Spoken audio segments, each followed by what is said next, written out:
Va ora in onda Zoom, il drive time in mezzo ai fatti con Antonino Danna.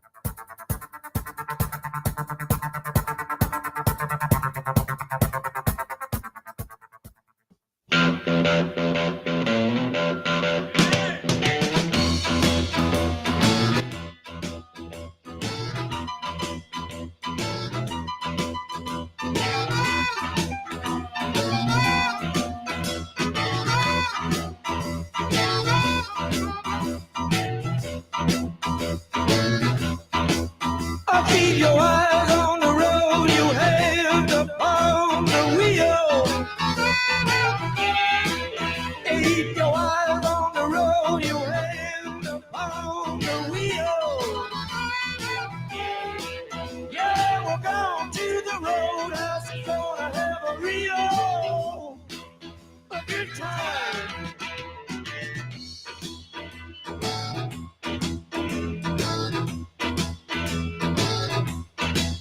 Get out of back of the roadhouse, I got some on the low. Get out of back of the roadhouse, I got some on the low. And that's for the people who like to go down slow. Let it roll, baby, roll. Let it roll, baby, roll. Let it roll, baby, roll. Let it roll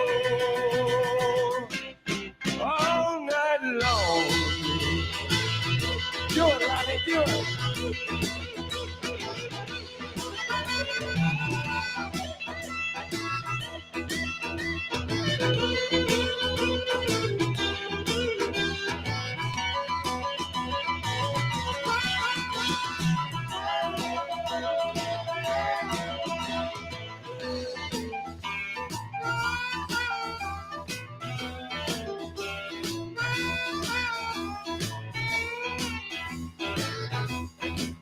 You gotta roll, roll, roll, you gotta thrill my soul, alright. Roll, roll, roll, roll, I feel my soul, I gotta be pagata, chucha, honk, honk, honk, cagata, echa, kuna, echa, papalula, lucha, papa, lucha, yison, honk, yeah, right.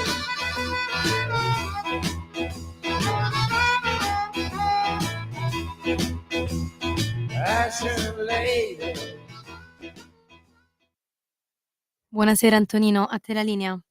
Cara Sveva, buonasera a te, buon lavoro, amiche e amici miei, ma non dell'avventura, buonasera, siete sulle magiche onde di Radio Libertà, questo è Zoom, il drive time in mezzo ai fatti, io sono Antonino Danna e questa è la puntata numero 1038 di oggi, martedì 22 di luglio 2025. Cominciamo la nostra trasmissione, vi ricordo date il sangue in ospedale serve sempre, salverete vite umane, chi salva una vita umana salva il mondo intero.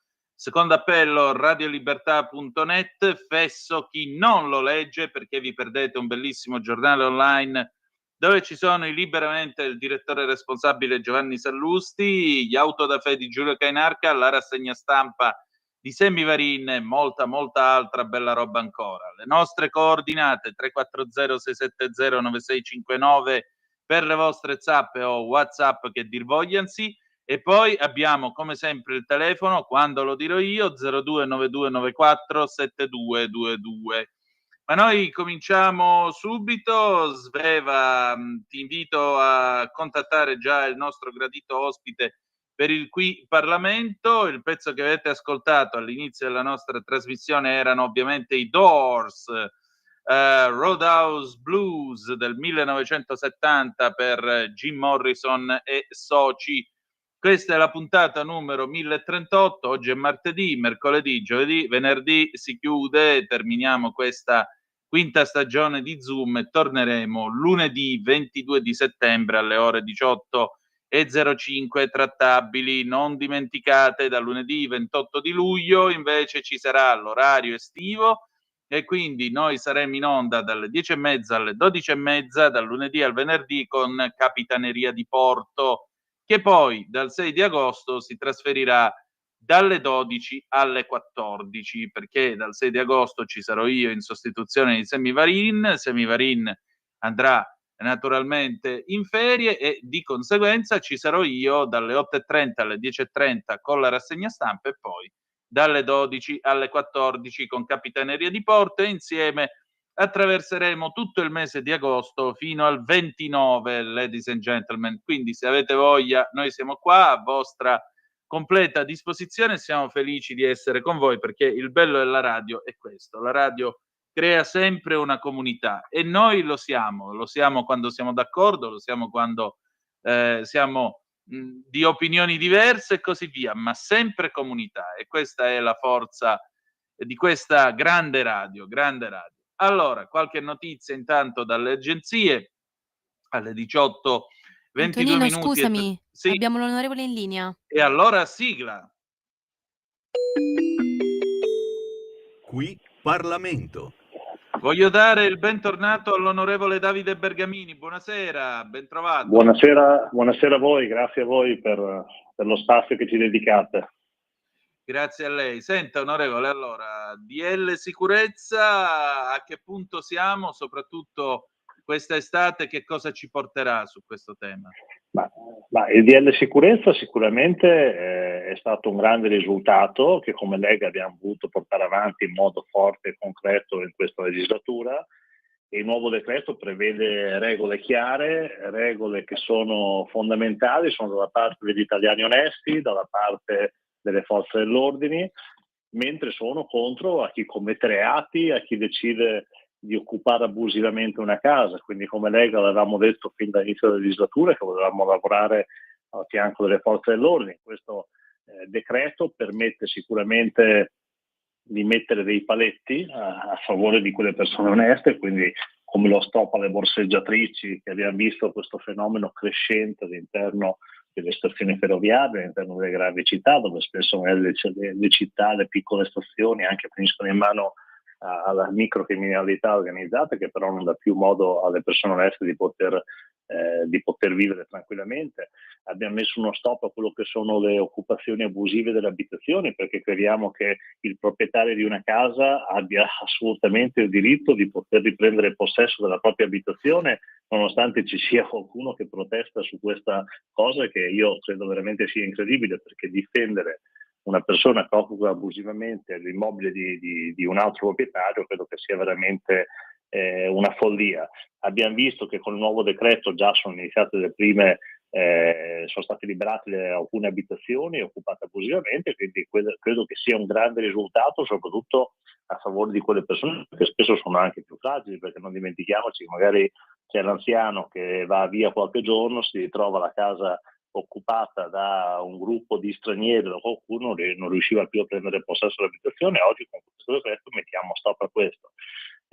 Abbiamo messo stop a chi vuole occupare abusivamente le strade con manifestazioni non autorizzate, nonostante ci sia qualcuno a sinistra che magari ci dica che non permettiamo più di manifestare. Questa è una grande bugia, perché questo governo non permette a chiunque di poter manifestare in modo legale, in modo accordato. È ovvio che nel momento in cui io vado ad occupare abusivamente un'autostrada, non permetto a chi deve andare all'ospedale a curarsi o a qualcuno che deve andare a lavorare in modo onesto di poter vivere la propria vita, è giusto che scatti una denuncia. Con questo non significa non poter manifestare pacificamente, perché non viene vietato a nessuno quel diritto, ma pacificamente e nel pieno rispetto delle regole, perché altrimenti diventerebbe un caos. Quindi credo che sia un grande passo avanti, soprattutto anche per le forze dell'ordine, dove viene aumentata quella che è la tutela legale per le forze dell'ordine, proprio perché fino ad oggi c'era una grande carenza in questa direzione, quindi sono stati aumentati i fondi proprio per coprire le spese legali da parte degli agenti di polizia quando vengono coinvolti all'interno di procedimenti giudiziari, e in più sono state messe a disposizione anche nuove attrezzature come le bodycam, che sono assolutamente un grande segnale a fianco delle forze di polizia di chi ci protegge quotidianamente contro la criminalità organizzata. Quindi credo che sia un grande segnale proprio di civiltà e soprattutto di un paese che decide da che parte stare, cioè dalla parte delle persone oneste e non dalla parte di chi va a delinquere. Certo. Senta, oltre a questo, una delle grandi battaglie della Lega è in tema di immigrazione. Se io le dico open arms, lei che cosa mi risponde? Ma questa, guardi, le dico, è sicuramente un tema per noi, a noi molto caro, perché comunque diventa a volte veramente difficile riuscire a comprendere certi atteggiamenti. Noi ci siamo sempre battuti per quella che deve essere un'immigrazione legale e di qualità, e siamo invece contro qualsiasi tipo di immigrazione illegale, contro quello che è diventato un'immigrazione spesso proprio economica. E sul discorso open arms diciamo che è stata un discorso veramente assurdo vedere comunque oggi riprendere in mano, dopo la soluzione del ministro Matteo Salvini, segretario della Lega, una magistratura che ancora non contenta della soluzione con la formula piena voglia riprendere in mano questo discorso, ma addirittura in Cassazione. Quindi io credo che sia veramente una cosa folle, assurda, quando abbiamo un ministro che non ha fatto altro che fare il proprio lavoro, il proprio dovere, ovvero difendere i confini dell'Italia e difendere gli italiani. Questo è stato approvato anche in primo grado con una soluzione con formula piena, quindi sinceramente è incomprensibile da parte mia. Credo che ci sia veramente una presa di posizione forte contro un ministro che sta lavorando bene, contro un partito che è sempre stato schierato dalla parte delle persone oneste, dalla parte degli italiani, e quindi è una presa di posizione che io definirei politica, perché a questo punto non c'è altra spiegazione. Certo. Senti, onorevole, ora quali saranno i suoi prossimi impegni, prima immagino della pausa estiva? Ma guardi, in questi giorni sta parlando del DL fiscale, stiamo portando avanti quello che può essere una riforma anche fiscale. La Lega si sta battendo anche nei prossimi mesi su quello che era la rottamazione, per avere anche un fisco più vicino al cittadino. Poi ci sono sempre i nostri temi, quelli della giustizia, nel senso che io vorrei portare avanti anche, stiamo portando avanti in agricoltura quelle che sono risoluzioni anche sul discorso agricolo a difesa dei nostri agricoltori, perché comunque non dimentichiamoci che questo governo sta lavorando bene, la Lega sta portando avanti proposte concrete. Dall'altra parte purtroppo abbiamo un'Europa che è molto sorda e spesso fa danni a quello che sono le nostre economie, quindi ci saranno da portare avanti una serie di provvedimenti proprio contro anche quelle che sono delle scelte europee che noi abbiamo sempre definito eurofollie, che stanno penalizzando i nostri settori economici, la nostra agricoltura, ma anche le nostre aziende stesse. Ci sarà sicuramente un intervento importante su quello che dovrà essere anche una scelta del governo per riuscire a trovare, a suggerire soluzioni su quello che sono i rapporti con gli Stati Uniti, con i dazi, perché comunque si parla tanto di questo argomento e secondo noi non è il momento di scatenare guerre commerciali contro gli Stati Uniti, perché sarebbe una guerra impari, una guerra dove si uscirebbe probabilmente con delle grosse problematiche, ma è il momento di trovare accordi che possono permettere alle nostre imprese di poter vivere tranquillamente. E noi l'abbiamo sempre detto, il nostro primo nemico ad oggi è stato l'Europa, perché comunque non è stata in grado di difendere le proprie economie, e continueremo a ripeterlo. C'è un'Europa che purtroppo non si rende conto di quello che è la richiesta, quello che sono le necessità dei Paesi membri, e continua a prendere decisioni che vanno solamente in tante situazioni a penalizzare le economie nazionali dei Paesi che ne fanno parte. Quindi un'Europa che sicuramente è necessaria per riuscire a dare forza a quello che sono i Paesi membri, ma un'Europa che andrebbe ricostruita e rivisitata, non è quella che oggi è in grado di tutelare i Paesi che ne fanno parte. Molto bene, allora io la ringrazio e al piacere di ritrovarci presto. Grazie a voi e grazie a tutti gli ascoltatori di casa. Benissimo, sigla, e dopo la pausa torniamo con Yabba, Mani Mani Mani del 1976, a tra poco. Qui Parlamento. Stai ascoltando Radio Libertà, la tua voce libera, senza filtri né censure, la tua radio.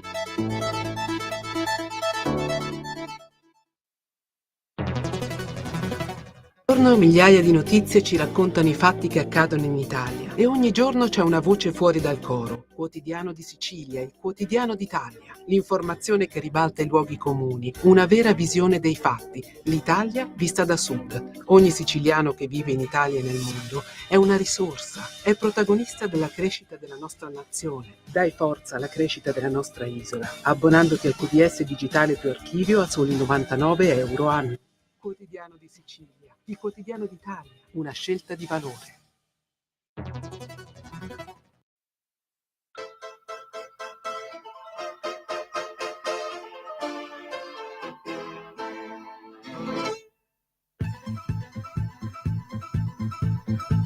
I work all night, I work all day to pay the bills I have to pay. Ain't it sad? And still there never seems to be a single penny left for me. That's too bad. In my dreams I have a plan. If I got me a wealthy man, I wouldn't have to work at all. I'd fool around and have a ball.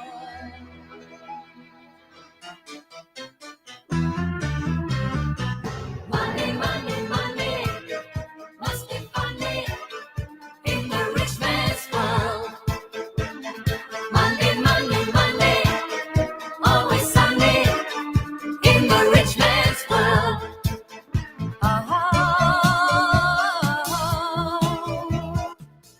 All the things I could do if I had a little money. It's the rich man's world. It's a rich man's world. A man like that is hard to find, but I can't get him off my mind. Ain't it sad? And if he happens to be free, I bet he wouldn't fancy me. That's too bad. So I must leave. I'll have to go to Las Vegas or Monaco and win a fortune in a game. My life will never be the same. Money, money, money, must be funny in the rich man's world. Money, money, money, always sunny in the rich man's world.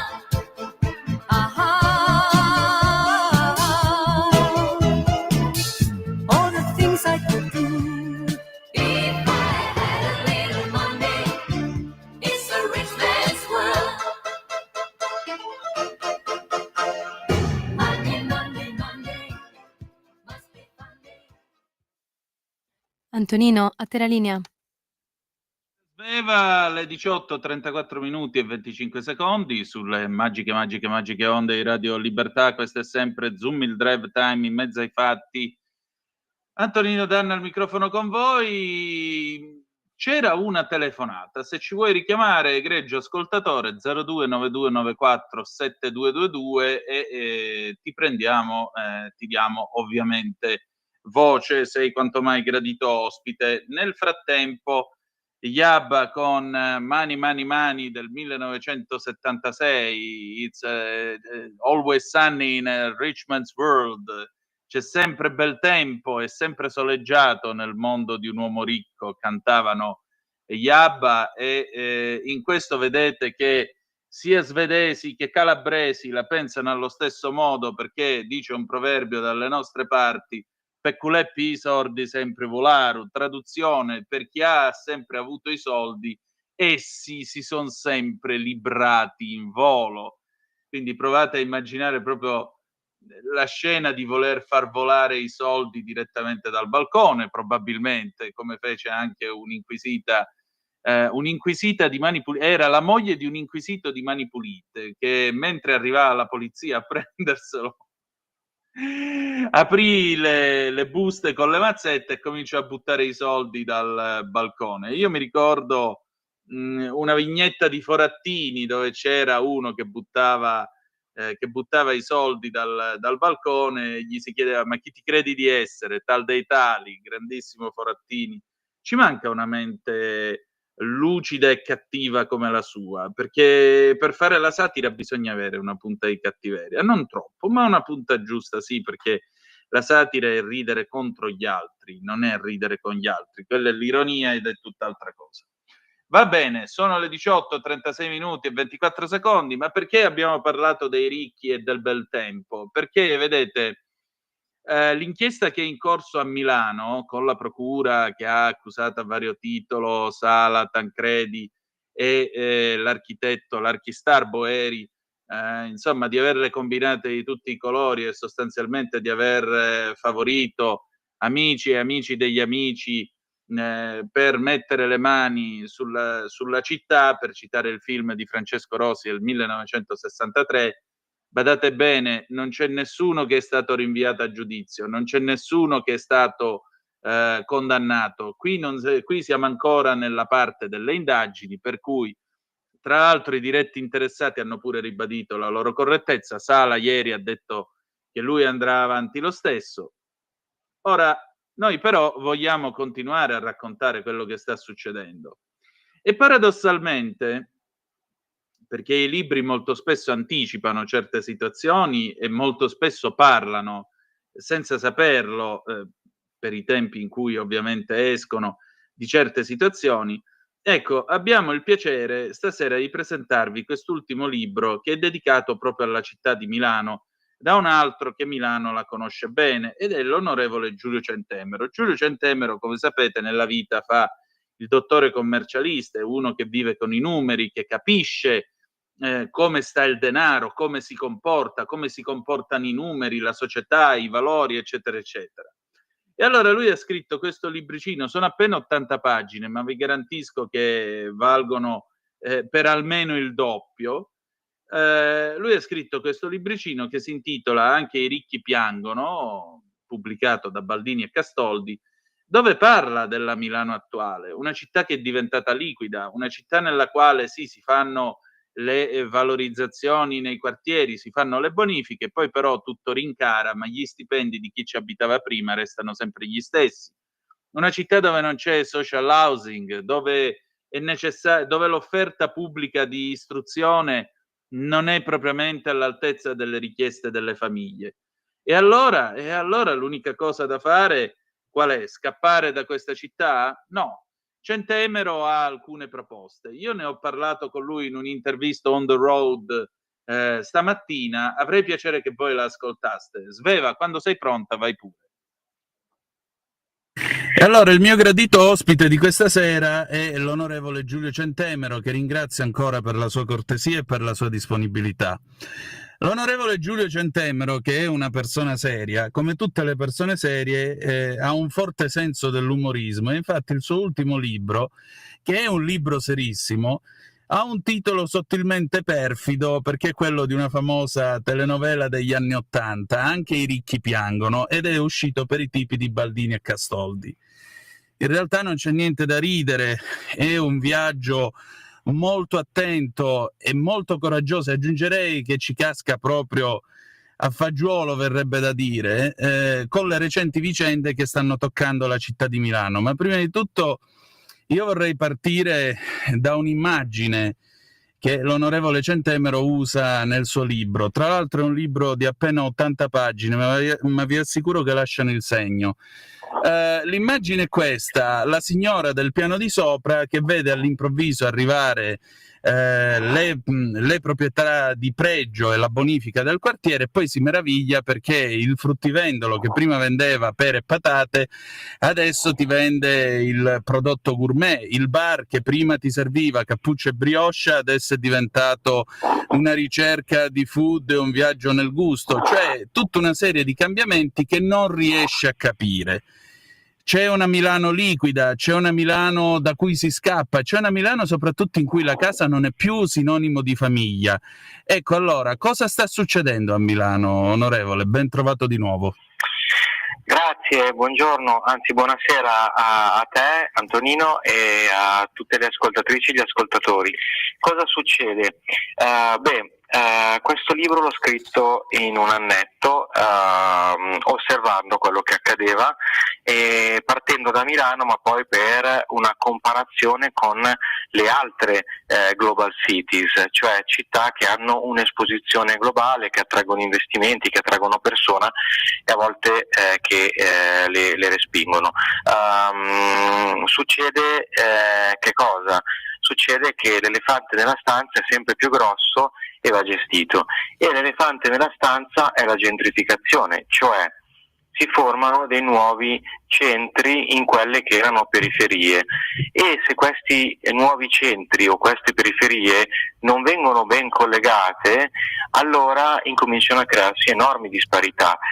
E questo è un punto. Il secondo punto che spiego nel quinto capitolo, The Cantillon Effect, è un punto collegato a questa teoria economica, cioè nel momento in cui, partendo da subito dopo Expo più o meno, hanno cominciato a fare grossi investimenti i fondi, soprattutto da un punto di vista immobiliare, vediamo tutta l'area dello scalo di Porta Romana, e questo faccio l'esempio di Milano, ma potrebbe essere qualsiasi, non so, Canary Dwarf a Londra e via discorrendo. Che cosa è successo? È successo che chi aveva disponibilità di denaro le ha investite, creando un fenomeno inflazionistico, quindi i prezzi del metro quadro si sono alzati, ma con essi si è alzato anche tutto l'indotto. E non c'è stata una politica di mitigazione che poteva derivare dalla creazione di social housing piuttosto che case popolari un po' più sparse all'interno della città, che avrebbero un po' mitigato appunto questo fenomeno inflazionistico. È mancato un po' il registro della città, è mancato il registro, e quindi ci ritroviamo che vai al bar sotto casa, al di là del fatto che adesso a Milano la colazione si fa col flat white coffee e con l'avocado toast, di cui sono anche un gran consumatore, però spendi 15-20 euro, il carrello ti costa molto di più e così via, perché sono mancate queste politiche di contenimento dei costi, detta proprio terra terra. Se io esco da casa mia, a parte che prendo la metropolitana, la fermata Santa Sofia della linea blu, che è l'ultima inaugurata, ma che deriva da progetti di giunte di centrodestra che lavoravano per collegare centri e periferie, a differenza secondo me di questa giunta che non ha pensato in quest'ottica, anzi c'è stata quasi una deliberata selezione degli abitanti del centro per portarci solo ricchi, che è un po' quello che è avvenuto. Poi se la selezione non è stata deliberata, comunque così è stato.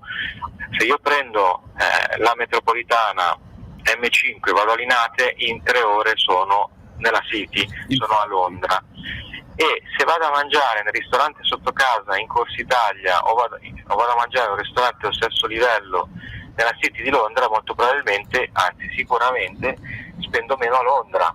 Quindi capiamo che altre città hanno cercato di lavorare per mitigare questi effetti, che sono stati causati da soprattutto il Cantillon Effect, dalla presenza di soggetti, persone fisiche e non persone giuridiche, che hanno potuto investire tanto avendo le disponibilità, causando poi un incremento dei prezzi.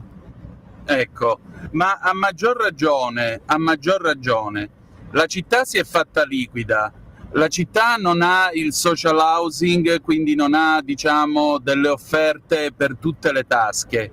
La città sembra quindi in fondo essere diventata una sorta di zona di passaggio, non è più un posto dove tu abiti. Cioè, per quale motivo io dovrei dire sono di Milano anziché sono di Londra e così via? Perché l'altro tema toccato in questo libro è quello del nomadismo digitale, che ha cambiato anche gli stili di vita e che si somma pure al tema dell'overtourism.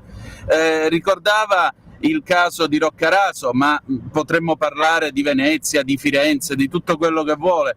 Cioè, mi pare che sia cambiato anche il concetto stesso di città, e per certi versi, se mi posso permettere, nel leggere questo libro mi ha ricordato un libro di Alberto Savinio, il fratello di Giorgio De Chirico, Ascolto il tuo cuore città, che è un racconto della Milano di prima dei bombardamenti del 1943, e Savinio racconta una Milano che sostanzialmente è aerea, perché è una Milano in cui lui passa da un grattacielo all'altro, dove si comunica attraverso l'aria, dove non c'è l'idea di vivere in basso, di vivere in mezzo alla gente. Cioè, mi pare che questo discorso di gentrificazione venga da molto lontano. Sì, non ho letto il libro che menzionava poco fa, però è un concetto che assolutamente deriva da lontano. È un processo ineluttabile e normale che avviene in tutte le città. Il tema è proprio la gestione. Poi è vero che per certe categorie le global cities parlano tra di esse, cioè per esempio la norma Paperoni voluta dal governo Renzi, che era la famosa flat tax per chi ha grandi redditi si trasferisce in Italia, era di 100.000 euro, poi con questo governo l'abbiamo alzata a 200.000 euro e secondo me la domanda è comunque rimasta uguale, se non addirittura aumentata, perché si parla di persone che pagherebbero 1 milione, 2 milioni, 3 milioni di imposte all'anno. Per esempio per tutta questa categoria è uguale vivere a Monte Carlo, vivere a Londra, vivere a New York, che è la città ancora con più milionari al mondo, vivere a Dubai, cioè sono categorie di persone che si spostano in base a dove conviene. Diversa ad esempio è stata la norma Impatriati, che avevamo grandemente allargato con un emendamento mio del gruppo Lega in Commissione Finanze nel 2018 nel decreto crescita, che adesso nuovamente è stata ristretta, ma stiamo lavorando di nuovo per allargarla. Diverso è invece il fatto di attrarre cervelli in fuga, parlando di classe media e parlando non solo di professioni intellettuali, ma anche del pizzaiolo che se ne va con un vantaggio con un minimo vantaggio fiscale, magari decide di rimanere o di ritornare. Comunque poi lei faceva riferimento a un altro aspetto che è quello questa idea di città che non è più in basso, questa idea di città che è tutta proiettata verso l'alto. Certo, la proiezione della città verso l'alto, sono le condizioni un po' architettoniche, personalmente non la vedo neanche come un fenomeno derivante dalla gentrificazione, semplicemente che il consumo del suolo sale e quindi bisogna utilizzare gli spazi verticali. Lei faceva riferimento all'overtourism e al nomadismo digitale. Sì. Allora, il nomadismo digitale è ancora un altro fenomeno, fare di tutta l'erba un fascio rispetto alle persone che si spostano da un posto all'altro in base a incentivi fiscali o al fatto che si possa fare smart working è sbagliato, perché chiaramente bisogna vedere che categorie di persone si spostano. Spesso alcuni, parlando di tornarsene magari in campagna, chi è andato a sud perché c'erano maggiori vantaggi fiscali, alcuni lo fanno per stare più vicini alle loro famiglie o addirittura per appunto affrontare un costo della vita inferiore, magari comprarsi la villetta col giardino, magari mandare i figli nella scuola pubblica dove non c'è in luoghi dove non c'è problema di continuità educativa, perché questo è un altro aspetto di cui parlo nel libro. Il nomadismo digitale quindi può essere questo, da un lato i paperoni, quindi quelli che pagano 200.000 euro all'anno e hanno grandi redditi, tendenzialmente scelgono le grandi città perché chiaramente c'è più vita, si fanno più affari. Le global cities, come dicevo poc'anzi, parlano tra di loro. Il nomadismo digitale è un fenomeno diverso, è un fenomeno collegato soprattutto storicamente a chi lavora nell'informatica, a chi può lavorare dall'Indonesia, magari dall'isola di Bali, e fare surf e continuare a consegnare il proprio lavoro online. Si è un po' trasformato con lo smart working, adesso riguarda anche le famiglie, magari anche chi se ne sta nella city, diciamo, 1 o 2 giorni in settimana, magari nell'appartamentino, e poi lunedì, venerdì raggiunge le famiglie dall'altra parte, e parlavo di continuità dell'educazione, e poi magari apriamo un attimo il capitolo dell'overtourism, continuità dell'educazione, perché i numeri che riporto nel libro e che non vi svelo, così vi andate a leggere il libro, ci dicono che cosa? Che gli insegnanti della scuola pubblica che arrivano a Milano e nelle altre grandi città ovviamente cercano di farsi insegnare altrove quanto prima, cioè è difficile trattenerli. Quindi nel dibattito non c'è più solo il tema preferisco mandare mio figlio in una scuola cattolica o steineriana perché ne amo i principi, ma c'è anche il fatto che se lo mandi in una scuola pubblica spesso non sono sicuro che finisca il programma, oppure temo che mi cambino i docenti ogni anno.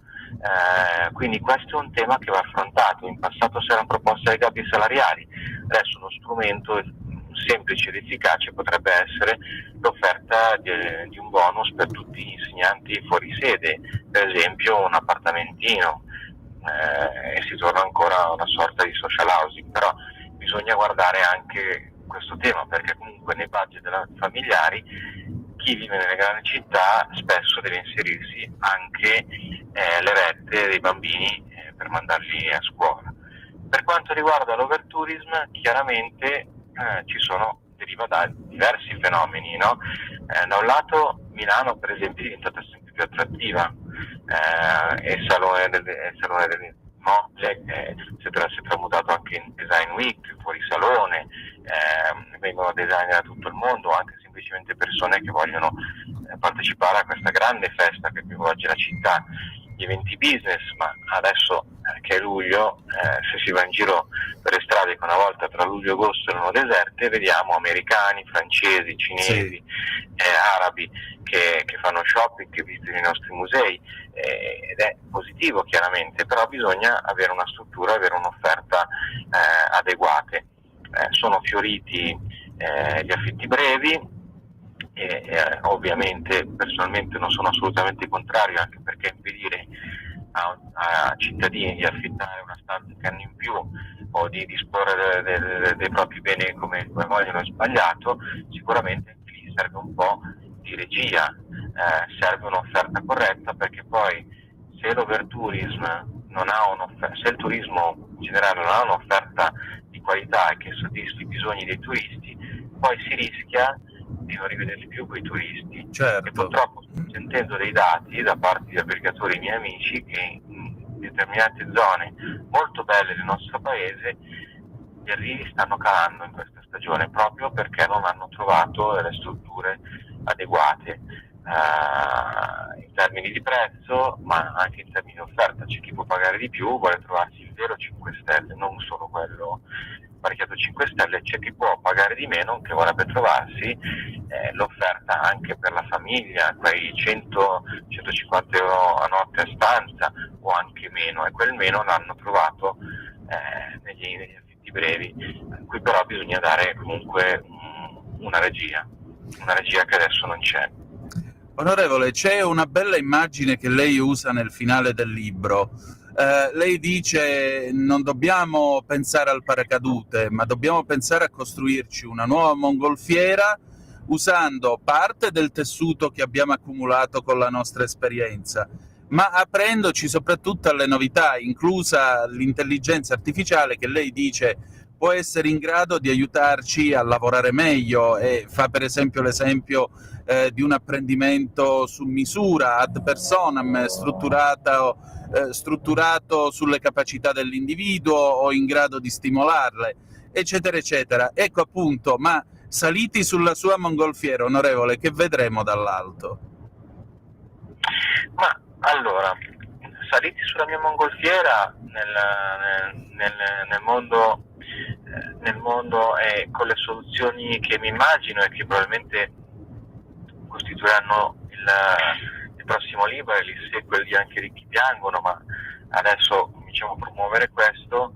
Che cosa vedremo? Vedremo una città che rimane globale, che dà lustro e mette in sinergia i grandi asset che ha. Pensiamo solo all'Accademia.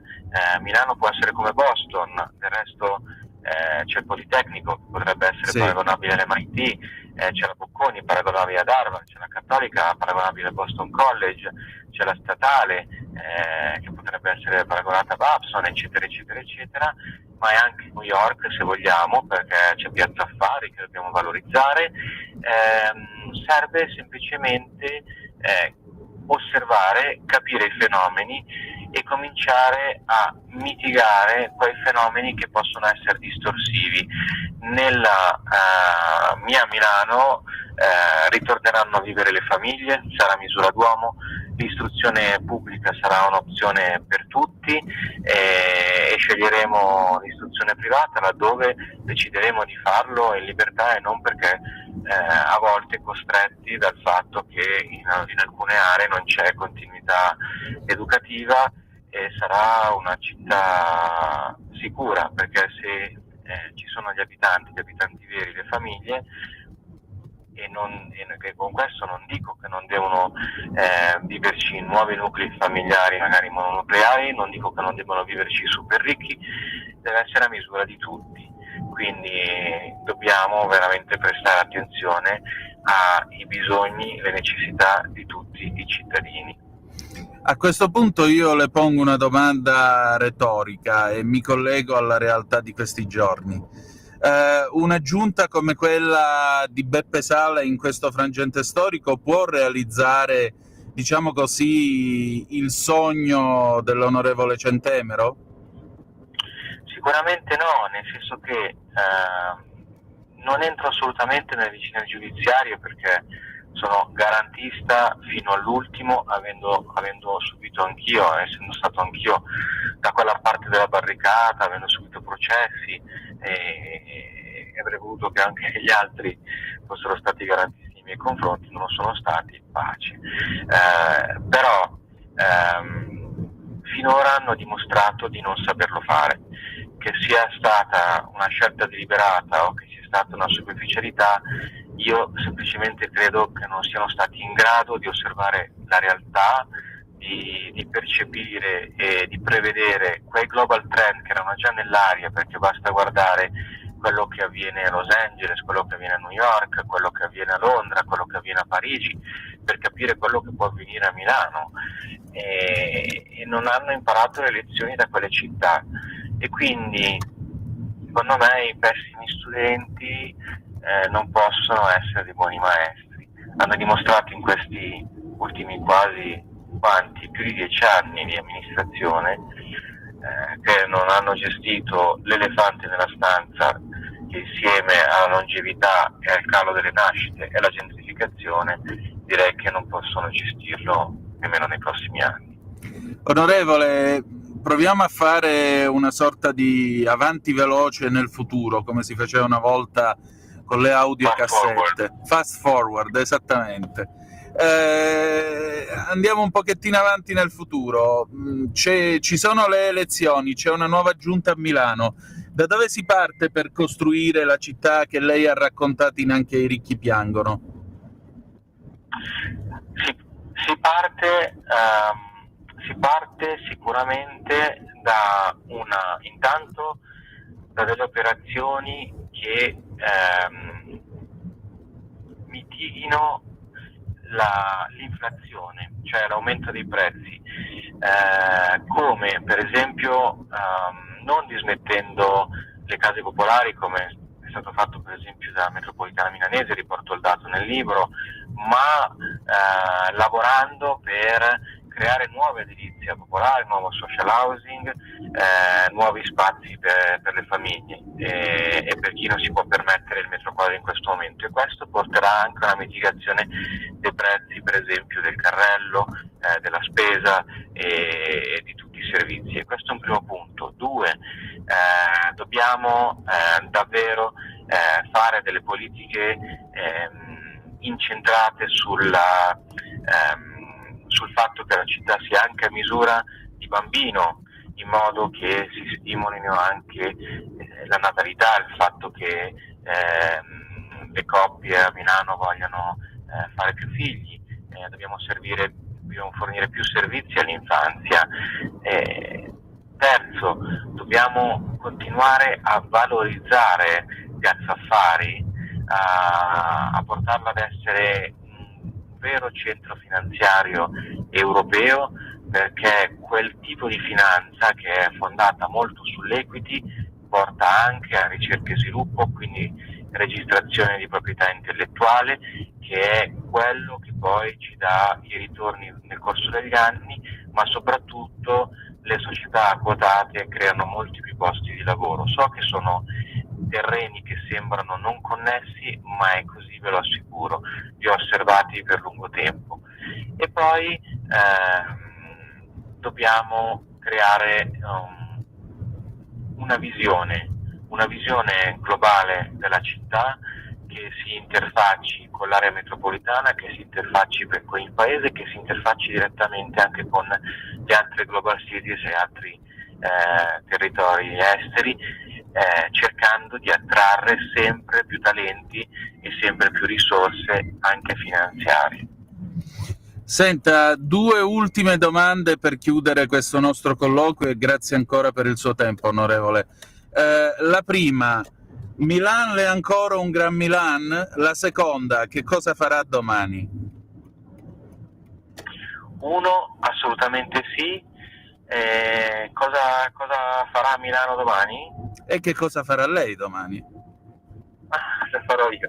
Allora, cosa farà Milano domani? Io spero che farà quello che ho appena detto. Che cosa farò io?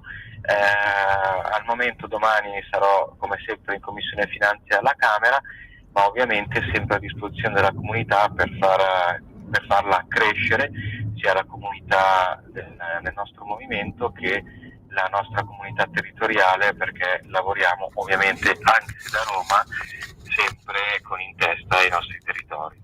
E allora, onorevole, grazie e buon lavoro. Grazie, buon lavoro a voi e buona giornata. Stai ascoltando Radio Libertà. la tua voce libera, senza filtri né censura. La tua radio.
Di nuovo a te la linea, Antonino.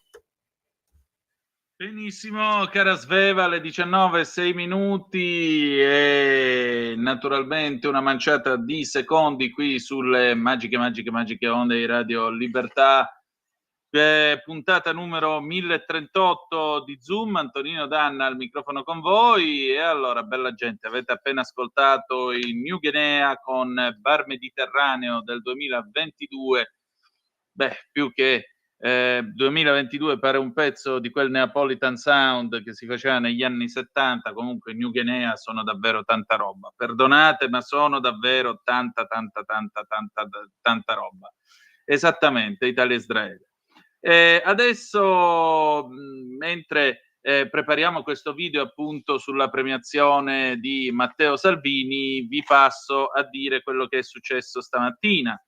Stamattina alla sala del Cenacolo della Camera dei Deputati, su iniziativa dell'onorevole Riccardo Molinari, che voi tutti conoscete, il capogruppo appunto della Lega alla Camera, si è svolto questo evento, il premio Italia-Israele 2025 sul tema mutamento geopolitico, il nuovo ruolo di Israele.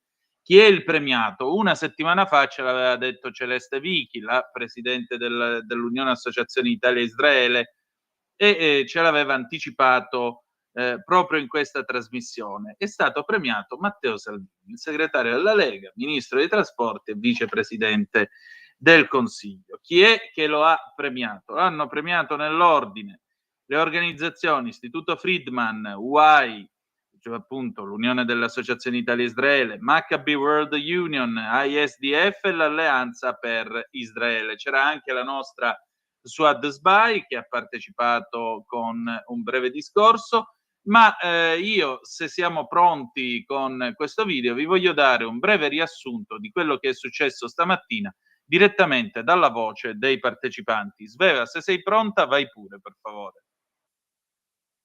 Appunto la prima personalità a ricevere questa importante onorificenza che è conferita da queste organizzazioni è il ministro Salvini.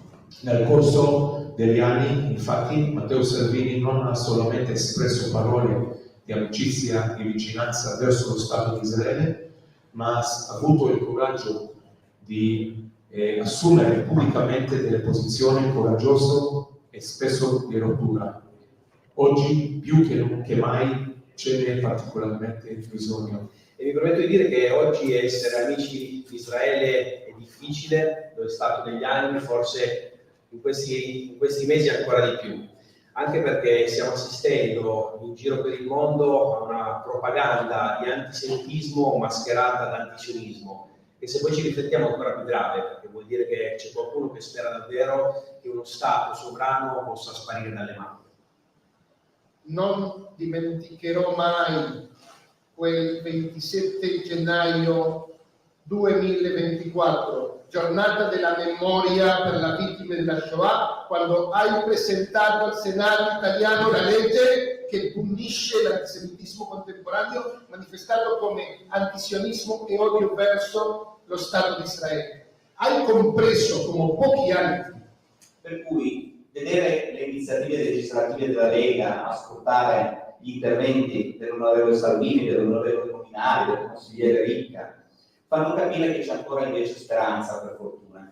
In questo momento così difficile prendere posizione a favore di Israele non è affatto scontato, ed è importante che venga fatto non soltanto per amicizia nei confronti del popolo ebraico, che è sicuramente una cosa fondamentale, ma perché si comprenda appieno il rischio che l'antisemitismo e la propaganda islamica rappresentano per l'intera nostra società. Quello che succede a Gerusalemme, avamposto delle democrazie, è forse un segnale di quello che forse un domani anche noi dovremo affrontare. Ricordo solamente che su 193 paesi presenti all'ONU, solo 51 sono democrazie, considerando anche quelle imperfette. Dobbiamo vedere lontano ed abbiamo trovato in Matteo Salvini un politico che, come disse la Malfa, ha capito che la democrazia si difende alle porte di Gerusalemme.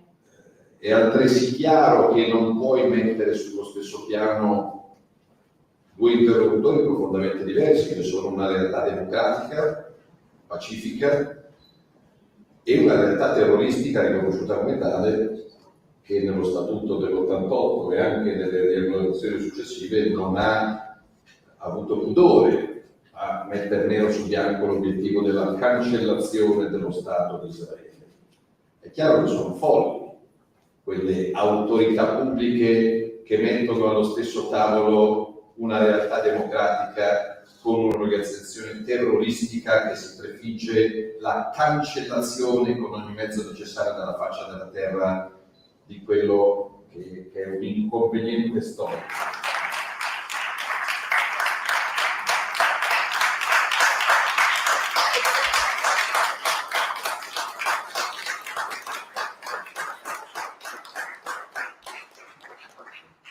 Ecco, avete ascoltato nell'ordine, per chi ci sta seguendo attraverso la radio, avete ascoltato tutta una serie di voci. Chi erano? Erano Alessandro Bertoldi, il presidente dell'Alleanza per Israele e direttore esecutivo dell'Istituto Friedman, la sua eccellenza l'ambasciatore Jonathan Peled, ambasciatore di Israele in Italia e San Marino, Fabrizio Ricca, il presidente del gruppo Lega Salvini presso il Consiglio regionale del Piemonte, Rabbi Carlos Tapiero, vice direttore generale della Maccabi World Union, Dario Peirone, il direttore generale dell'Istituto Milton Friedman, e poi naturalmente la nostra Celeste Vichi, presidente dell'Unione delle Associazioni Italia-Israele. L'ultimo che ha parlato credo lo conosca tutta Italia, perché è appunto Matteo Salvini, il quale ha espresso una posizione ancora una volta molto netta su questo tema, senza se e senza ma. E allora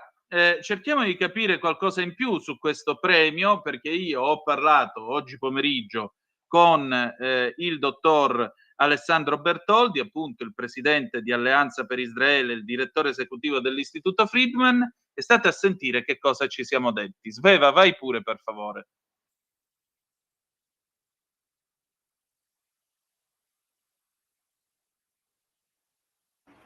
E allora il gradito ospite di questa sera è il dottor Alessandro Bertoldi, presidente di Alleanza per Israele e direttore esecutivo dell'Istituto Friedman, e sto parlando con lui perché quest'oggi, su iniziativa dell'onorevole Riccardo Molinari, nella sala del Cenacolo della Camera dei Deputati si è svolto il Premio Italia-Israele 2025 e il premiato da parte delle organizzazioni Istituto Friedman, UAI, Maccabi World Union, ISDF e Alleanza per Israele, il premiato è stato Matteo Salvini. Il tema, tra l'altro, dell'incontro di oggi è mutamento geopolitico, il nuovo ruolo di Israele. Dottore, allora, intanto perché Matteo Salvini? Allora, guardi, per me la scelta è stata naturale, nel senso che nell'ultimo anno, anche prima e dopo il 7 ottobre, il ministro Salvini si è schierato senza indugi dalla parte di Israele, senza ovviamente mai tralasciare i temi della pace, i temi del dialogo. Ha però preso una posizione che è una posizione originaria di merito, cioè sì, chi combatte per la sua esistenza e per la sua difesa e chi combatte contro l'esistenza di qualcun altro. E su questo è quello su cui si fondano le nostre organizzazioni, cioè la difesa dell'esistenza dello Stato di Israele e l'amicizia tra i nostri paesi. Certo. Ecco, dottore, c'è stato anche l'ambasciatore di Israele in Italia e San Marino, Sua Eccellenza Jonathan Peled, ci sono state una serie di ospiti di alto livello. Tema appunto il nuovo ruolo di Israele nel Medio Oriente. Ma secondo lei quale può essere questo nuovo ruolo che nei fatti, con le guerre che Israele è stato costretto a combattere su 7 fronti, non su uno, su 7 fronti dal 7 di ottobre 2023, sta scrivendo, e lo sta scrivendo col sangue dei suoi figli migliori? Guardi, proprio così, la storia credo ci darà ragione, ne siamo convinti, anche perché il ruolo di Israele apparentemente di destabilizzazione dal punto di vista bellico, appunto, in realtà ha un ruolo di grande stabilizzatore del Medio Oriente. Basti pensare ai rapporti successivi ai patti d'Abramo con i paesi arabi moderati, i quali anche in questa fase di guerra e di tensioni si sono timidamente, magari per motivi interni, schierati con Israele, oppure sono rimasti neutrali, e la testimonianza è appunto il boicottaggio del programma nucleare iraniano e anche poi la sconfitta quasi definitiva di Hezbollah e in parte di Hamas. Sono le testimonianze, e non da ultima, lo voglio ricordare, l'ho ricordato oggi, la difesa delle minoranze come quella drusa in Siria, che è un capitolo troppo spesso dimenticato, ma questa antica minoranza araba pacifica stava rischiando un'operazione di pulizia etnica totale nelle zone in cui è maggioranza in Siria, e quindi Israele è intervenuto, la difesa, e si sono fermati questi massacri. Ecco, diciamo, il ruolo di stabilizzatore, il ruolo che poi discuteremo, speriamo presto, alla fine di queste guerre, è proprio quello di dare una pace duratura al Medio Oriente. Ecco, lei ha detto la parola magica accordi di Abramo, accordi che peraltro sono sotto l'egida del presidente Trump. Lo vogliamo ricordare a chi ci sta ascoltando: il 7 di ottobre è stato voluto appositamente per impedire l'accordo con il paese più importante dell'area del Golfo, cioè l'Arabia Saudita. Attraverso quell'accordo, attraverso quell'attacco, per il momento l'accordo non c'è stato. Ma possiamo aspettarci da un'area nella quale praticamente solo l'Iran non firmerà questi accordi di Abramo, possiamo aspettarci un definitivo cambiamento di passo anche per quanto riguarda la questione palestinese? Possiamo aspettarci la fine di Hamas? Cioè, gli accordi riusciranno a togliere l'acqua in cui nuotano questi pesci? Beh, diciamo che in parte è stato così, cioè, ad esempio alcuni dei paesi citati che comunque avevano un rapporto anche economico con Hamas, in passato l'hanno avuto, prima con l'OLP, poi con Hamas, si sono rifiutati di sostenere un'organizzazione terroristica, pur continuando a difendere, se vogliamo, la causa palestinese in alcuni casi, come nel caso dell'Arabia Saudita, e si sono però rifiutati di contribuire a quegli elementi di destabilizzazione e violenza che caratterizzano le attività terroristiche di Hamas e anche di altri gruppi.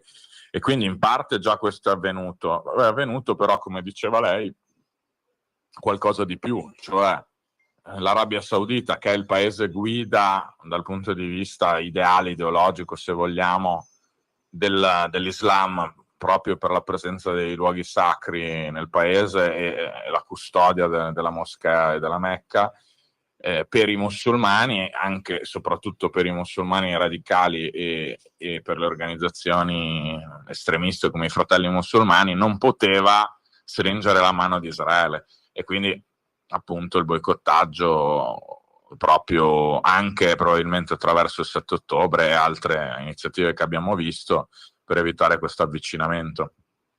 Certo. Ecco, un'altra cosa che io vorrei sottolineare: noi due stiamo conversando di Israele, del suo diritto a esistere, probabilmente la pensiamo esattamente come il ministro Salvini a proposito dell'esistenza legittima dello Stato di Israele, anzi toglierei pure il probabilmente. Però vede, magari c'è qualcuno che ci sta ascoltando e dice: ecco qua, altri due che sostengono insieme con Salvini l'azione di un governo genocida, di un governo di apartheid e così via. Ma perché l'Occidente odia così tanto Israele? Perché noi a favore di Israele siamo così pochi, o sembriamo essere così pochi? Allora, io penso che ci sia una base di profonda ignoranza e, se vogliamo, di superficialità nella conoscenza della storia. Ma oltre a questo c'è un antisemitismo profondo che è anche nelle radici, purtroppo, dell'Occidente. Basti pensare il falso storico dei protocolli dei Savi di Sion, in cui addirittura i servizi segreti zaristi inventarono, per espropriare gli ebrei dei loro beni, questo complotto, e iniziarono appunto a prendere i loro beni. E da lì in poi, e prima ancora, se vogliamo, con il primo caso di antisemitismo storico e mediatico, quello del comandante Dreyfus. Sì. abbiamo visto come la minoranza, come accade anche in altri casi, diventa il capro espiatorio dei problemi di un paese o di una società. E quindi in realtà poi anche questo andrebbe spiegato quando si sente, no, la leggenda degli ebrei ricchi, sì, o degli ebrei della lobby ebraica. Qual è ogni menzogna ha una radice di verità. La radice di verità è molto semplice. Gli ebrei sono stati costretti per tutta i loro 3.000 anni di storia a fuggire in quanto minoranza, perseguitata dai tempi degli antichi egizi, e per questo motivo hanno dovuto trovare dei modi per sopravvivere. Il modo che hanno trovato per sopravvivere era quello, in alcuni casi appunto, anche di commerciare pietre preziose, oro, diamanti, eccetera. E questo ha fatto sì che, essendo diciamo una popolazione semitica, abbiano potuto portare con sé i loro averi e quindi anche accumulare dei patrimoni importanti. E questo è valido ovviamente in senso storico per una parte. Questo ha scaturito poi anche tutte le false credenze che sentiamo oggi. Ma per tornare alla domanda, l'antisemitismo è la base anche dell'antisionismo. Non esiste nessuno che nega la possibilità a uno Stato di esistere se non si crede che quello Stato appunto sia in qualche maniera illegittimo in quanto costituito da ebrei, come abbiamo visto. Ecco, allora, diciamo, per quanto riguarda invece il conflitto, faccio sempre questo esempio. Pensiamo a 25 chilometri di lunghezza, sì, e 15 mi pare di larghezza, parliamo della striscia di Gaza, in cui vivono 2 milioni di persone, uno dei posti più popolosi al mondo per concentrazione, in cui sono stati scavati 500 chilometri di tunnel, e questi tunnel servono a portare le armi e a far sì che i terroristi di Hamas si possano muovere liberamente nel territorio. Ecco, pensate come sarebbe possibile combattere questo fenomeno senza una guerra e senza un'azione militare, peraltro molto precisa, purtroppo anche talvolta con delle vittime civili del tutto involontarie. Sarebbe impossibile per chiunque. Voi pensate che anche a livello, è brutto parlare quando si parla di vite umane, parlare di statistiche, ma anche a livello statistico Israele è uno degli eserciti che, diciamo, genera meno vittime collaterali, così vengono definite in gergo militare, rispetto agli altri eserciti, compresi quelli degli Stati Uniti, della Russia ad esempio. E quindi i civili vengono sempre avvisati quando ci sono dei bombardamenti, quando ci sono delle attività. Gli aiuti oggi a Gaza sono per la maggior parte forniti dalla Gaza Foundation, costituita con gli Stati Uniti. Purtroppo ci viene raccontata un'altra realtà. Si è innescato un circo mediatico che basa, diciamo, il suo consenso sull'emotività. Noi che siamo altrettanto emotivi, però cerchiamo di essere razionali, vogliamo invece che la guerra finisca quanto prima possibile, per questo che gli ostaggi vengano rilasciati e che si possa presto giungere a un accordo, sperando che sia più duraturo possibile. Ecco appunto gli ostaggi. Si parla sempre di cessate il fuoco, si parla sempre di pace, si parla sempre di far tacere le armi, però quasi mai il Papa solo in uno dei suoi primi interventi ha parlato espressamente di liberazione degli ostaggi. Dopodiché siamo sempre alle solite, Israele ha esagerato con la reazione, Israele si doveva fermare, ma questi lo capiscono che Hamas vuole l'annientamento di Israele e quindi o salta lui o salta Israele? Ma allora ad alcuni non interessa, diciamo la verità. Ecco, alla maggior parte parte non interessa, ad altri magari interessa, ma comunque sono convinti che Israele stia esagerando e quindi se Israele smettesse di combattere finirebbe tutto, ma gli ostaggi ovviamente finirebbero insieme alla guerra, nel senso che non tornerebbero mai a casa e Israele non avrebbe giustizia rispetto a quel 7 ottobre di 2 anni fa, tra poco. Quindi ecco, il fatto che gli ostaggi non tornerebbero mai a casa non sembra interessare molti, ma in realtà Israele sa che se finisse ora la guerra non rivedrebbe mai più i suoi ostaggi, e parliamo di quasi 2 anni di prigionia in condizioni disumane. Viste le testimonianze di chi è stato liberato, e nessuno nella comunità internazionale, diciamo così. Quindi proprio per questo motivo Israele deve proseguire fino alla liberazione degli ostaggi e non può permettersi di fermare, diciamo, la guerra in questo momento.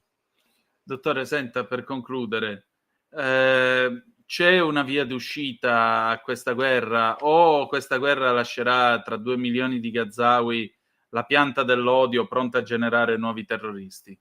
E magari domani non si chiamerà Hamas, ma si chiamerà in un altro modo.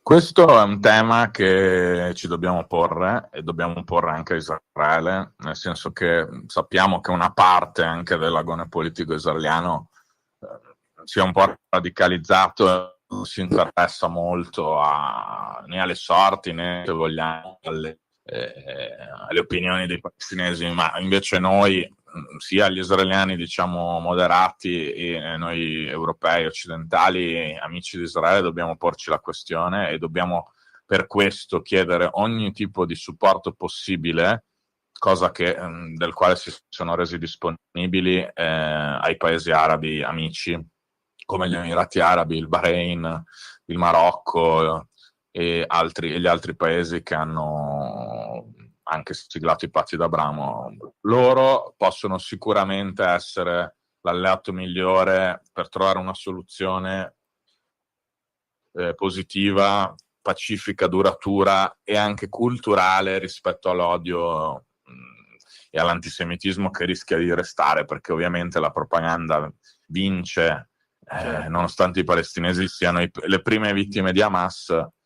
Molti di loro ovviamente sono vittime anche della stessa propaganda di Hamas e quindi incolpano Israele di ogni loro sciagura, e su questo bisogna lavorare assolutamente. Certamente. Dottore, per finire, un'ultima domanda. Quali saranno ora le prossime iniziative dell'Istituto Friedman di cui lei è direttore esecutivo? Allora, l'istituto, come ogni anno, l'anno scorso al presidente Javier Milei, conferire il premio Milton Friedman entro la fine dell'anno. Ancora non abbiamo definito bene in che modalità, però sicuramente sarà una notizia interessante, e ovviamente continuiamo con le nostre attività prevalentemente di natura economica, sui temi economici, convegni, eventi, e terremo sempre tutti aggiornati anche sui nostri canali social e sul nostro sito. Ovviamente è centrale per noi la difesa del libero mercato anche rispetto alla questione dazi. Noi abbiamo detto che siamo assolutamente contrari e auspichiamo che venga trovato un accordo presto. Molto bene. Allora, grazie e buon lavoro, dottore. Grazie, dottore, grazie a tutti gli ascoltatori, grazie. Stai ascoltando Radio Libertà, la tua voce libera, senza filtri né censure, la tua radio.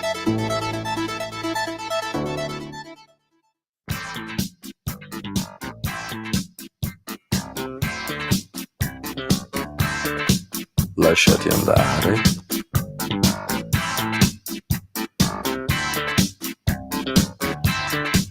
E quando una come te incontra uno come me, L'estate esplode nella testa e i desideri fanno festa, tu come saresti una donna vera, bruciando tutti i compromessi, amore, buio e fantasia, potrei strapparti dalla pelle le paure, mischiare tutte le tue voglie e le tue ingenuità, illuminarti nella mente le ombre scure, da uomo a donna, senza ambiguità.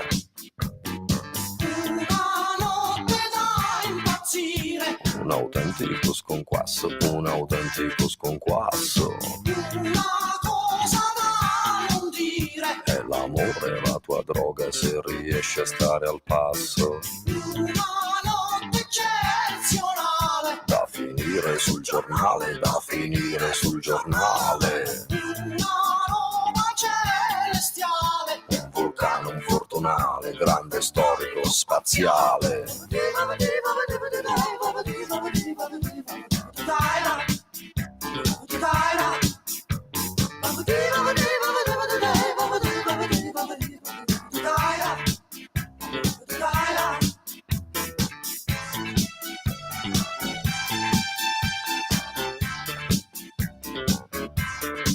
io ti terrò con me per una notte intera, Con un piacere chiaro, limpido, da femmina sincera. finalmente potrai perdere la testa, E poi scoprire con malizia che qualcosa in fondo resta. potrai spogliarti senza avere alcun rimpianto, Mettere a nudo il tuo dolore e ritrovarmi ancora accanto. eliminare dal tuo cuore fallimenti, E poi scavare nella mente e ritrovare i sentimenti.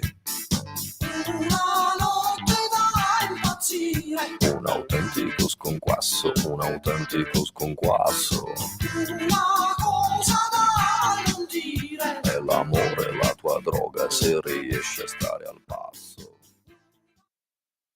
A te la linea, Antonino. Grazie tante, mia cara Sveva, sulle magiche onde di Radio Libertà alle 19:32 minuti e 40 secondi, qui a Zoom, il drive time in mezzo ai fatti, puntata numero 1038. Avete appena ascoltato l'immenso Pino D'Angiò con Una notte da impazzire del 1981.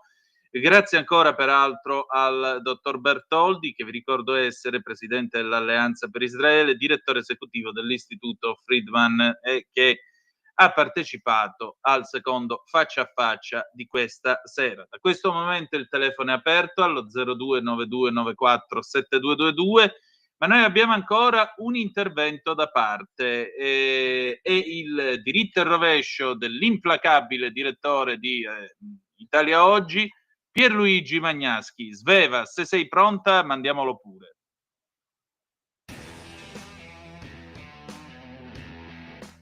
L'infuocato dibattito politico che si è subito scatenato sulla decisione della Procura milanese di indagare sui possibili reati compiuti nella realizzazione delle grandi strutture abitative nel capoluogo lombardo è andato subito questo dibattito fuori dal seminato. Non si discute infatti sui reati, ma sul fatto che a Milano siano stati realizzati dei grattacieli anziché delle abitazioni di edilizia economico-popolare. Quell'anziché è di troppo, perché le due attività, grattacieli da una parte e case popolari dall'altra, non sono fra di loro antitetiche, ma semmai esse sono complementari. I grattacieli, infatti, salvo quello della Regione Lombardia, sono il risultato della sola iniziativa privata. Non sono quindi costati nemmeno €1 al comune o allo Stato, ma hanno invece versato colossali oneri alla fiscalità che, se non fossero stati dirottati altrove, magari del tutto legittimamente, intendiamoci bene, avrebbero potuto consentire la realizzazione di un sacco di case popolari a beneficio dei ceti meno abbienti che non possono permettersi le abitazioni a prezzi di mercato. Questo è il compito della politica.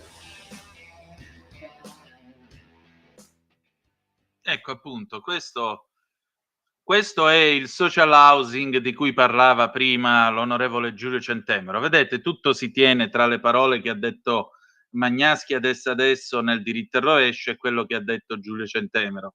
Cioè, mi va bene che facciamo i grattacieli, mi va bene che ci sviluppiamo in altezza perché questo è il destino delle grandi città, ma è altrettanto vero che accanto a queste iniziative private, questi soldi che entrano di tasse, oneri di urbanizzazione e così via, si possono dirottare per costruire abitazioni a prezzo ridotto, abitazioni appunto popolari, il social housing di cui parlava Giulio Centemero, e naturalmente queste sono scelte di carattere politico e guarda caso a noi l'ha detto un politico, cioè appunto l'onorevole Giulio Centemero, per cui non c'è da scandalizzarsi molto su questa faccenda. Piuttosto vediamo come evolverà poi questa vicenda, vedremo che cosa succederà, se ci sarà qualche, come possiamo dire, qualche sviluppo di tipo giudiziario oppure no, vedremo. Siamo qua e ve lo racconteremo. Le 19:36 minuti e 28 secondi, telefono aperto, diamo un'occhiata alle ultime notizie. L'ANSA apre con l'approvazione della separazione delle carriere. Bene sì, il Senato ha approvato la separazione delle carriere con 106 sì, protestano le opposizioni. Secondo via libera del Parlamento alla riforma della giustizia, ora tornerà alla Camera per il terzo step e poi di nuovo a Palazzo Madama. L'ANM, riforma domestica ai magistrati, dibatteremo ancora. La Meloni, passo verso una giustizia più equa e trasparente. La Bongiorno esulta, finalmente avremo la terzietà del giudice. Ancora l'indagine, avviso di garanzia a Ricci per gli affidi del comune di Pesaro, l'annuncio in un video, sono estraneo. Gozzi, il padre del DJ, legato e picchiato, ma la polizia spagnola nega. Ancora femminicidio, guardia giurata spara alla moglie e poi si toglie la vita. Io veramente me lo chiedo, ma che cosa stiamo a fare il programma con Laura Ravetto se ogni martedì che Dio ci ha mandati in terra abbiamo dovuto, prima lunedì, ora martedì, abbiamo dovuto raccontarvi ogni volta di femminicidi. Ed è drammatico il fatto, ovviamente la mia domanda è una domanda provocatoria, è chiaro che ci vuole un programma come quello con Laura, ma la cosa più drammatica è proprio questa, è che ogni volta quando si parla di questi femminicidi è come se fossero qualcosa di alieno da noi, che non ci riguardano. Ne parliamo, però continuano ad avvenire. E noi continueremo a raccontare dell'esistenza dei mostri, è il silenzio che li ingrassa. Ancora l'anniversario, Mattarella, da 70 anni la NATO è presidio di pace e sicurezza, l'aggressione russa ha imposto il rafforzamento della NATO. Il Papa Leone torna in Vaticano, si prepara il Giubileo dei Giovani, finite le vacanze di Prevost tra visite, dossier e qualche svago. Qualcuno dice che potrebbe esserci una prossima enciclica papale per la fine dell'estate. Vedremo se questo succederà o se è un documento che era che già stava cominciando a essere preparato nel corso del papato di Francesco e Leone vuole metterci mano. Vedremo anche questo. Allora, vediamo che cosa è successo al Senato. Scrive l'ANSA, secondo via libera del Parlamento, alla riforma della giustizia. Con 106 voti favorevoli, 61 contrari, 11 astensioni, l'Aula del Senato ha approvato il disegno di legge di revisione costituzionale sulla separazione delle carriere dalla magistratura tra PM e giudici. Tornerà alla Camera, dove era stato approvato il 16 gennaio scorso per il terzo step, e successivamente al Senato. Ci sono state poi delle proteste in aula al momento del voto, quando le opposizioni hanno mostrato dei cartelli di protesta contro il provvedimento. Naturalmente questo significa che siamo ancora nel mezzo del processo, ovviamente, di revisione della Costituzione, ci vuole una legge costituzionale per modificarla, però pian piano, come vedete, il procedimento avviene. Andiamo a vedere che cos'altro è accaduto appunto in Senato sul tema della separazione delle carriere. Siamo qua su ADN Cronos e il testo di riforma costituzionale, già approvato a gennaio scorso dalla Camera per la prima delle 4 letture previste, dopo il via libera di oggi del Senato dovrà fare altri 2 passaggi parlamentari, di nuovo alla Camera e poi a Palazzo Madama, non prima di 3 mesi da oggi, col quorum del voto che sarà fissato ai 2/3 dell'Aula, per poter evitare il passaggio referendario per la conferma della riforma costituzionale. Referendum è ritenuto probabile e atteso per la prossima primavera. Ecco, e lì, bella gente, l'astensione non vale, lì si deve andare a votare, punto. perché quello passa così com'è, non ce n'è quorum. L'approvazione in seconda lettura al Senato della riforma costituzionale della giustizia segna un passo importante verso un impegno che avevamo preso con gli italiani e che stiamo portando avanti con decisione, scrive su X la Presidente del Consiglio Giorgia Meloni. Il percorso non è ancora concluso, ma oggi confermiamo la nostra determinazione nel dare all'Italia un sistema giudiziario sempre più efficiente, equo e trasparente, aggiunge la Premier. Una mia vittoria? Ho realizzato una mia aspirazione dal 95, sin da quando ho scritto il primo libro sulla giustizia da magistrato. Ci credevo fermamente, ha detto il ministro della giustizia Carlo Nordio. La seconda lettura dovrebbe essere rapida, poi andremo al referendum, che io auspico, perché una materia così delicata va sottoposta al giudizio degli italiani, aggiunge. È un passo molto importante verso l'indipendenza della magistratura da se stessa, dalle sue correnti, attraverso la rimodulazione del CSM. È anche un balzo gigantesco verso l'attuazione del processo accusatorio voluto da Giuliano Vassalli, spiega il Guardasigilli. Di fronte a una riforma così epocale, le divergenze di opinioni si sono acuite. Ora spero che il dialogo riprenderà con maggiore serenità, conclude. In segno di protesta contro la separazione delle carriere, il Movimento 5 Stelle nell'aula del Senato al termine del voto ha sollevato dei cartelli chiedendo alla maggioranza di non portare avanti questa legge in nome di Falcone e Borsellino, tirati in ballo dal centrodestra continuamente in maniera impropria e offensiva nei confronti dei due simboli dell'antimafia. E vorrei informare gli onorevoli di 5 Stelle che Falcone era a favore della separazione delle carriere, quindi non tiratelo in ballo voi. Nella stessa protesta i 5 Stelle hanno denunciato che la separazione delle carriere viene piuttosto fatta per portare a compimento il progetto di Licio Gelli e quello di Silvio Berlusconi. Anche Hitler diceva buongiorno alle persone, quindi quando noi diciamo buongiorno evidentemente stiamo celebrando il nazismo. Vedete come è facile coltivare il sospetto, no? I senatori del PD invece hanno mostrato il testo della Costituzione capovolto. Vergogna, vergogna, vergogna, non si fa, non si fa. Quella Costituzione rappresenta anche me e voi non avete il diritto di metterla a testa in giù. Vergogna. Questi sono quelli che mettono a testa in giù i libri della Meloni o di Salvini nelle librerie. Poi mettono a testa in giù la Costituzione. Se lo fanno loro però va bene. Vergogna. Va bene, evitiamo di farci ulteriormente il sangue amaro. Bene comunque con l'approvazione di oggi di questo importante passaggio della riforma costituzionale a favore della separazione delle carriere. Diamo un'altra occhiatina, multe non solo auto, dalle case sfitte ai rifiuti, scrive l'ADN Cronos che fa un'inchiesta, dalle case sfitte ai rifiuti, una tassa occulta per fare cassa. Le sanzioni servono ai comuni per mettere a posto i bilanci. Parole sante, egregi colleghi dell'ADN. E poi c'è il candidato del centrosinistra, Matteo Ricci, candidato del centrosinistra nelle Marche, indagato.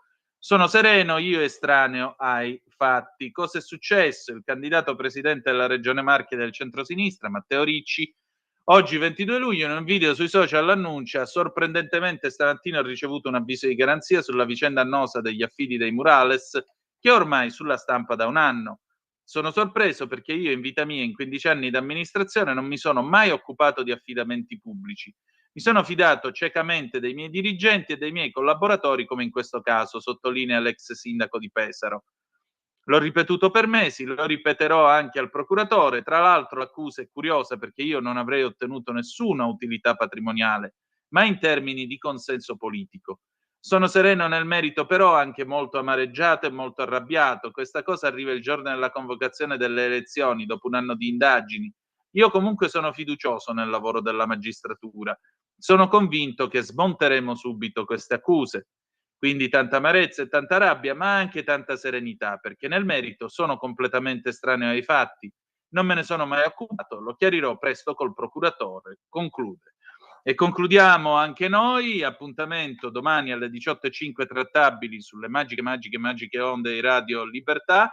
La canzone con cui ci salutiamo di stasera è di George McCrae, Rock Your Baby del 1974. Grazie per essere stati con noi e ricordate che the best is yet to come, il meglio deve ancora venire. Vi ha parlato Antonino Danna. Buonasera.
Doctor baby.